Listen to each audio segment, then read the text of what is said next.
الأستاذ حسن يرى بأن الخميني كذا في إيران يرى أنه أفضل من معاوية بن أبي سفيان. كل حاكم عربي طاغية أو كذا. لا تهرب. أنا أتكلم عن معاوية. ما دام أنني أرى أن معاوية منافق والمنافقون في الدرك الأسفل من النار. الخميني ما بيعدي إذا دخل النار ما بيعدي بمعاوية. تحكم على معاوية بالنار. أي طبعا تحكم على معاوية بالنار. هذا النبي قال يحكم على معاوية بالنار. حبيبي النبي قال يموت على غير ملتي. الرسول صلى الله عليه وسلم على عينه وعلى راسه. قال يموت على غير ملتي. طيب ماذا نفعل؟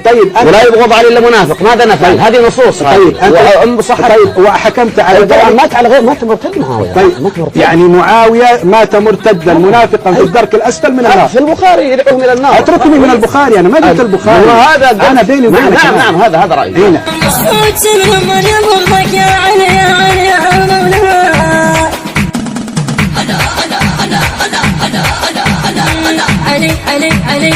علي